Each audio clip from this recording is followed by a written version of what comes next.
Gagal dalam berbisnis adalah hal yang sangat menakutkan untuk para pengusaha, apalagi untuk pemula. Apakah kamu termasuk orang yang seperti itu? Wajar kok, tidak ada masalah. Makanya, sekarang aku akan bahas 3 cara untuk mengatasi bisnis tanpa gagal. Bismillahirrahmanirrahim. Assalamualaikum warahmatullahi wabarakatuh. Selamat datang di program Bisnis bareng Zainab.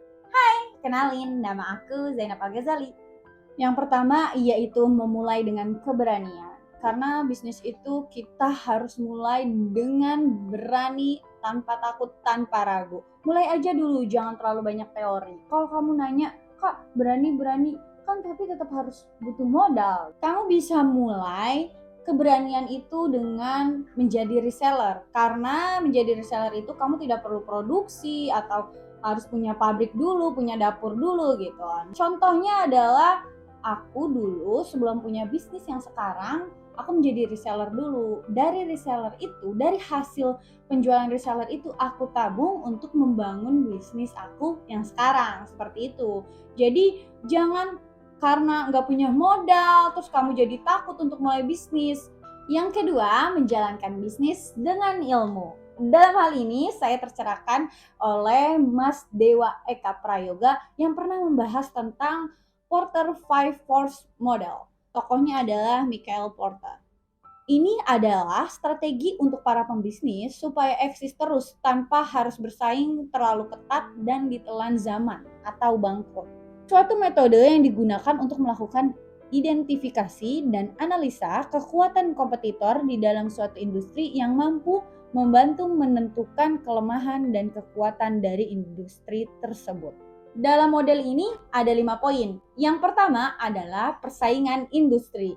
Nah, dalam persaingan industri ini kamu harus riset lebih dalam industri apa yang mau kamu ambil.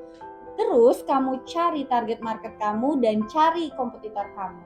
Ketika industri yang mau kamu ambil ini kompetitornya belum ada atau bahkan tidak ada, PR kamu adalah mengedukasi si para konsumen. Tapi ketika industri yang mau kamu ambil ini kompetitornya sudah banyak, PR kamu adalah harus punya pembeda dalam produk kamu. Kalau kamu nanya nih, terus gimana yang eksis? Yang eksis adalah kamu ambil jalan tengahnya, di mana industri ini lagi berkembang, di situ sudah tidak ada lagi perang harga.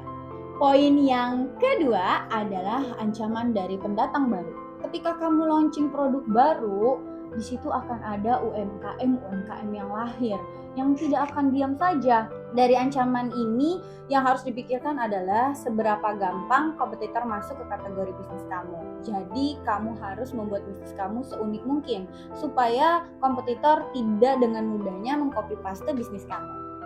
Yang ketiga, daya tawar supplier. Daya tawar supplier ini kamu harus mempunyai supplier lebih dari satu. Jadi misalnya kamu bisnisnya adalah fashion, kamu harus punya supplier kain atau tempat jahit lebih dari satu. Supaya apa? Ketika mereka tidak bisa mensuplai barang ke kamu tidak tergantung pada satu supplier ini. Kamu punya supplier kedua, supplier ketiga, supaya kamu tidak tergantung. Jangan sampai supplier kamu ini tahu kalau kamu itu bergantung sama dia. Karena apa? Karena ketika supplier tahu kamu hanya bergantung sama dia, bisa-bisa nanti harga bahan bakunya dinaikin dan profit kamu jadi mengecil.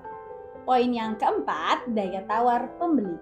Pada hakikatnya, penjual ingin menjual barang setinggi-tingginya dan pembeli ingin membeli barang serendah-rendahnya.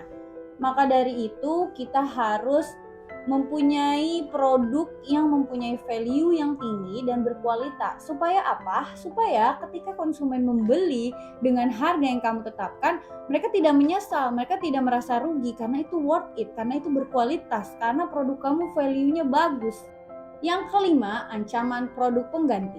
Contohnya, ketika ada orang yang obesitas, dia punya 3 pilihan. Yang pertama, dia bisa ke klinik untuk treatment membakar lemak. Yang kedua, dia bisa minum pil diet. Dan yang ketiga, dia bisa menggunakan jasa trainer untuk mengelola pola makannya, pola olahraganya gitu.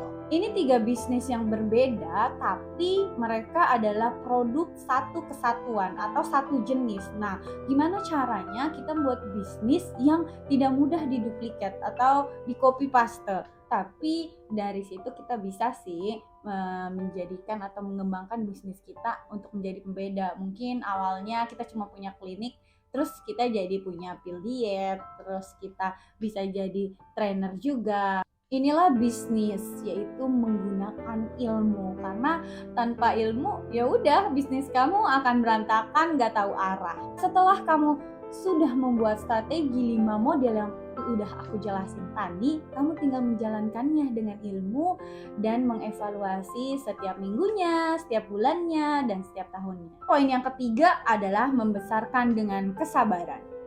Jadi pembisnis itu harus sabar, dan bukan cuma sabar tapi juga harus ikhlas. Karena ketika kita berekspektasi bisnis kita seperti ini, seperti itu, ketika itu tidak terjadi atau ada kegagalan atau ada ancaman, jadi kita bisa lebih ikhlas lagi, lebih mudah lagi move on-nya, terus bangkit lagi deh. Semangat terus untuk para pemula bisnis.